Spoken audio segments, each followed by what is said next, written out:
भाजपा को जब तक हम तोड़ेंगे नहीं तब तक छोड़ेंगे नहीं। जिस तरीके से हमारे दशरथ मांझी ने कहा था, जब तक तोड़ेंगे नहीं पहाड़ को तब तक छोड़ेंगे नहीं। हम लोग तेज गति से, तेज रफ्तार से हम लोग आने वाला समय में हम गठबंधन, इंडिया गठबंधन के सरकार बनाएंगे। लोगों की आशंका है कि क्या बिहार में महाराष्ट्र दोहराया जाएगा या बिहार झारखंड की तरह बिल्कुल भारतीय जनता पार्टी के नफरती एजेंडा को, घुसपैठ के झूठ को ठुकराते हुए आगे बढ़ेगा। जो खेल खेल रहे हैं देश के अंदर, चुनाव को प्रभावित कर रहे हैं, सरकारों गिरा रहे हैं। मॉडल अलग अलग है उनका। मध्य प्रदेश मॉडल अलग, कर्नाटक मॉडल अलग था, महाराष्ट्र का अलग था और राजस्थान का अलग था। राजस्थान की दाल नहीं गली, इतना फर्क है। भारतीय जनता पार्टी और उसके गठबंधन को हराकर पूरे देश में ये संदेश दिया जाएगा कि हम एक हैं, एक रहेंगे और जो हमारा संविधान है उसको जो तोड़ने की साजिश, उसको जो है कमजोर करने की साजिश, धर्मनिरपेक्षता पर जो कुठार करने की साजिश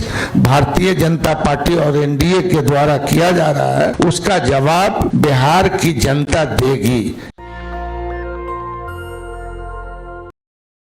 भाजपा ने जिस तरीके से हमारे पार्टी को तोड़ा, हमारे विधायक को खरीदा और एक गलती पिछड़ा मल्लाह का बेटा को रोड पे ला दिया, उस समय से लगातार पूरे बिहार में हाथ में गंगा जल लेकर संकल्प पूरे बिहार में हमने किया था कि भाजपा को जब तक हम तोड़ेंगे नहीं तब तक छोड़ेंगे नहीं। जिस तरीके से हमारे दशरथ मांझी ने कहा था, जब तक तोड़ेंगे नहीं पहाड़ को तब तक छोड़ेंगे नहीं। तो समय आ चुका है और मजबूती से महागठबंधन के साथ रहकर बिहार में हम अपनी सरकार बनाएंगे और भाजपा को बिहार से बाहर करेंगे और महागठबंधन यूनाइट है, मजबूत है और आने वाला समय में हम लोग काम करके सरकार बनाएंगे। कि आज के ये इंडिया गठबंधन की बैठक कई दिनों से चली, कई महीनों चली और कई सवाल आपके बीच आते थे।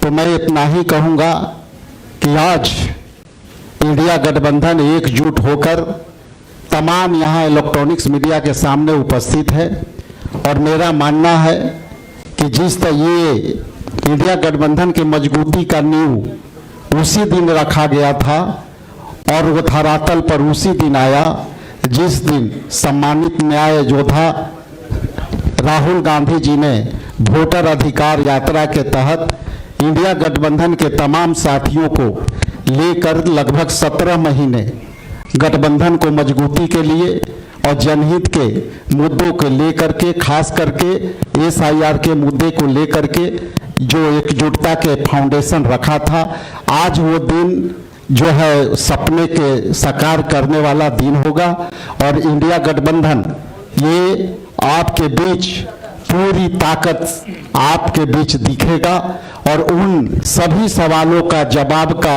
विराम होगा और उस विराम में हम लोग तेज गति से, तेज रफ्तार से हम लोग आने वाला समय में हम गठबंधन, इंडिया गठबंधन के सरकार बनाएंगे और वो विकास की रफ्तार के तेज गति से आगे बढ़ेगी। कोरोना काल में जब चुनाव हुआ और जब हमारे एनडीए सरकार को लग रहा था कि बिहार में कोई विपक्षी नहीं है, बिहार के सारे गरीब जिनके पास आज भी ना मकान है ना उनके बच्चों के लिए स्कूल है, ये जो बिहार का बदलाव की गहरी आकांक्षा है, इसको पूरा करने के लिए चुनाव है। पिछली बार 5 पार्टी का महागठबंधन था, इस बार पूरे देश में इंडिया गठबंधन है, 7 पार्टी का गठबंधन है। दूसरा, लोगों की आशंका है कि क्या बिहार में महाराष्ट्र दोहराया जाएगा या बिहार झारखंड की तरह बिल्कुल भारतीय जनता पार्टी के नफरती एजेंडा को, घुसपैठ के झूठ को ठुकराते हुए आगे बढ़ेगा। हम आश्वस्त करना चाहेंगे पूरे बिहार के महागठबंधन की ओर से, पूरे हिंदुस्तान में लोकतंत्र और संविधान के लिए, देश की एकता के लिए, गंगा जमुनी तहजीब के लिए, इस देश के संविधान की रक्षा के लिए जो भी चिंतित लोग हैं, उन तमाम हिंदुस्तान के नागरिकों को आश्वस्त करना चाहेंगे कि बिहार बिल्कुल तैयार है और ये जो नारा बिहार से उठा है, बदलो सरकार बदलो बिहार, वोट चोर गद्दी छोर, बिहार इसको साकार करेगा और हमारे पूरे 7 पार्टी का ये जो महागठबंधन है पूरी एकता के साथ हम लोग इसको साकार करेंगे। इस बार इस बदलाव का जो एजेंडा है ये एजेंडा पूरा होगा। जो हालात है देश के और प्रदेश के, उससे चिंतित होना लाजमी आपका भी, जो हमारा चौथा स्तंभ कहलाता है। हालात बड़े गंभीर है देश के अंदर। एनडीए गवर्नमेंट जिस प्रकार चल रही है, डेमोक्रेसी को खतरा है। पूरी तरह देश दुर्विघन में आ गया है। लोग चिंतित है। देश की दिशा में जा रहा है कोई नहीं जानता है, किस दिशा में जाएगा किसी को नहीं मालूम है। उस रूप में हम चल रहे हैं। आलोचना कर दो जेल में जाओ, चाहे वो पत्रकार हो, साहित्यकार हो या कोई एक्टिविस्ट हो। इन हालातों में देश चल रहा है तो हम सब की जिम्मेदारी बनती है ऐसे वक्त में देश क्या चाहता है उसका भी हम ख्याल रखें। पूरा मुल्क अभी बिहार की तरफ देख रहा है कि बिहार में चुनाव होंगे, किस करवट फैसला होगा। बिहार में आप मुझसे ज़्यादा जानते हैं क्योंकि यहाँ के रहने वाले भी हैं, एक्सपर्ट भी हैं, मीडिया के साथी भी हैं। हालात बड़े गंभीर हैं, चाहे बेरोजगारी हो, चाहे वो अन्य समस्या लोकल हो जो बताई गई। अभी आपके सामने जब बताया दीपांकर जी ने और सानी जी ने, सब साथियों ने, तो हालात वही है। किसान हो, मजदूर हो, आम आदमी हो, छात्र हो, युवा हो, चिंता लगी हुई रोजगार की उसको। और जब वो लोग देखते हैं, पूछते हैं, तो लोग बदलाव चाहते हैं। खड़गे साहब ने, राहुल गांधी जी ने, सब ने भी असेसमेंट करवाया। सब लोग देखते हैं कि बिहार में किस रूप में जनता का एक मनोबल बना हुआ है, विश्वास बना हुआ, इस बार बदलाव होगा। राहुल जी की यात्रा हुई, तेजस्वी जी साथ थे, दीपांकर जी साथ थे और सब साथी साथ थे। जिस प्रकार पब्लिक ने रिस्पॉन्स दिया, पूरे देश ने देखा उसको, पूरे देश ने देखा। इन हालातों में हम लोग चल रहे हैं। बहुत एक चुनौती हमारे सामने, क्योंकि वो शक्ति वो है जिनका एक मुखौटा है खाली। जब ऐसे लोग शासन करें देश के अंदर, चिंता होना स्वाभाविक है हम सबको। इसलिए मैं कहना चाहूँगा कि इस मौके पर जो है, इस मौके पर अभी दीपांकर जी कह रहे थे कि पिछला चुनाव भी जो है, अभी तो इंडिया गठबंधन बन गया प्रदेश भर के अंदर, अच्छी परफॉर्मेंस दी है पार्लियामेंट के अंदर। कोई कम बात नहीं थे, 240 पे लाके छोड़ दिया उन लोगों को, 400 पार के नारे लगा रहे थे वो लोग। सब कुछ देख लिया देश ने, और फाउल नहीं खेलते तो हो सकता है सरकार भी उनकी नहीं बनती। उन हालातों में हम लोग देखते हैं तो पाते हैं कि अब लोग समझ गए हैं। पिछला गठबंधन आपका लोकल था, महागठबंधन, तेजस्वी जी ने उस वक्त में भी कमाल किया, और जिस रूप में मामूली वोटों के अंतर से सरकार उनकी बन गई, मामूली वोटों के अंतर से बन गई सरकार उनकी थी। जिस प्रकार से साम दाम दंड भेद, ये उनका भाव है। बदले की भावना उनके फितरत के अंदर है। ऐसे लोग बैठे हुए हैं। धन बल का कोई कमी नहीं है। आपका जो इलेक्टोरल बॉन्ड, वो तो एक एग्जाम्पल है। सुप्रीम कोर्ट ने कहा अनकॉन्स्टिट्यूशनल है ये। इतने कैसे काम चलेगा? जो पैसा जमा है उनके पास में, जो खेल खेल रहे हैं देश के अंदर, चुनाव को प्रभावित कर रहे हैं, सरकारों को गिरा रहे हैं। मॉडल अलग अलग है उनका। मध्य प्रदेश मॉडल अलग, कर्नाटक मॉडल अलग था, महाराष्ट्र का अलग था और राजस्थान का अलग था। राजस्थान की दाल नहीं गली, इतना ही फर्क है। आप सबके आशीर्वाद से हमारी सरकार बच गई और 5 साल हमने शासन किया। उन्होंने कमी नहीं रखी थी सरकार गिराने के लिए। उस माहौल में देश में जो हालात बन रहे हैं, ये भी मॉडल है चुनाव जीतने का भी। किस प्रकार फाउल खेलो, किस प्रकार गुमराह करो, लोगों को भ्रमित करो, झूठे वादे करो, झूठे आरोप लगाओ विपक्ष पर।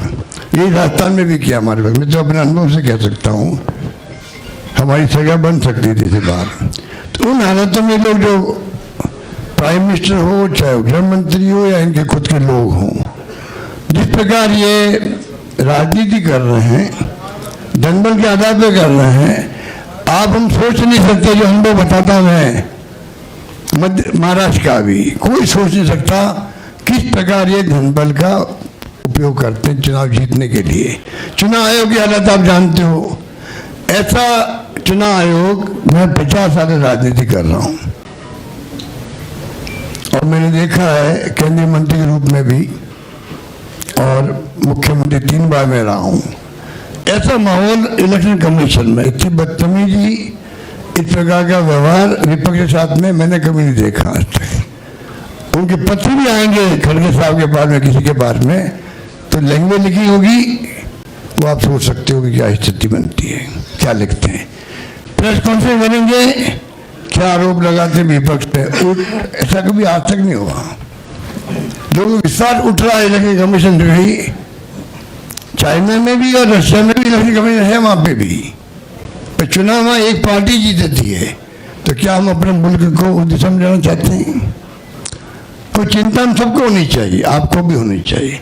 इसलिए मैं ये कह सकता हूँ, खड़गे साहब, राहुल गांधी जी और तमाम जो साथी बैठे हमारे, इन सब की राय लेकर के हम लोगों ने तय किया है इस चुनाव में अगले मुख्यमंत्री चेहरे के रूप में तेजस्वी यादव जी को हम लोग सपोर्ट करते हैं, जो एक नौजवान है, लंबा फ्यूचर है इनके साथ में। और मेरा अनुभव से मैं कह सकता हूँ, जिसका लंबा फ्यूचर होता है पब्लिक उनको साथ देती है। ये नौजवान है, कमिटमेंट रखते हैं। पिछली बार भी जो स्लोगन दिए थे, नौकरी के दो या कोई दो, या जो वादे किए थे उसमें खरे उतरे। ये तो ऐसा व्यक्तित्व आपके सामने नौजवान के रूप में आया है, सोच समझ के सबने फैसला किया है।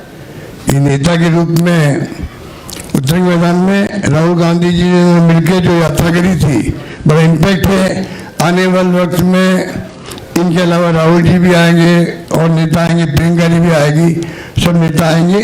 और हम सब जो बैठे स्टेज पर सब मिलकर संकल्प किए हुए हैं कि जो हालात देश के हैं, देश हित के अंदर और देश चाहता है उसके अनुसार हम चाहेंगे कि बिहार में ये जो लंबे समय तक नीतीश कुमार जी रहे हैं सत्ता में, अब कुछ कर नहीं पा रहे। अब तो हम पूछना चाहते हैं अमित शाह जी से, इनकी पार्टी के अध्यक्ष जी से, क्या बताइए, हमारा नेता तो हो गया तेजस्वी यादव, आपका नेता कौन है बता दीजिए।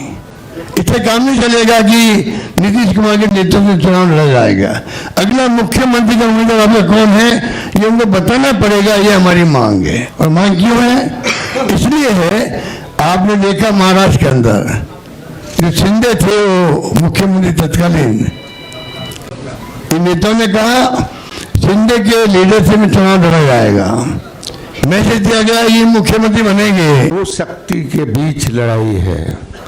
एक शक्ति जो है भाईचारा, अमन, चैन, शांति पर कुठाराघात कर रहा है, और एक संप्रदाय को टारगेट भी कर रहा है।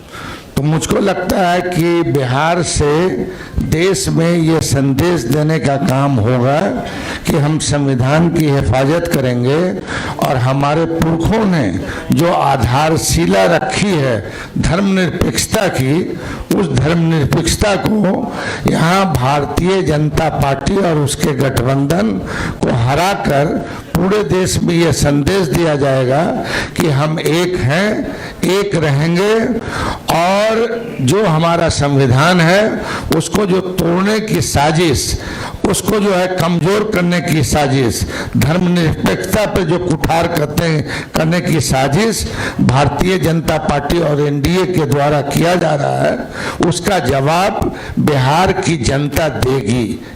नेशनल दस्तक की आपसे गुजारिश है कि अगर इसको बचाना चाहते हैं तो नेशनल दस्तक को सब्सक्राइब करने के लिए रेड कलर के सब्सक्राइब बटन को दबाएं, फिर बेल आइकन की घंटी दबाएं।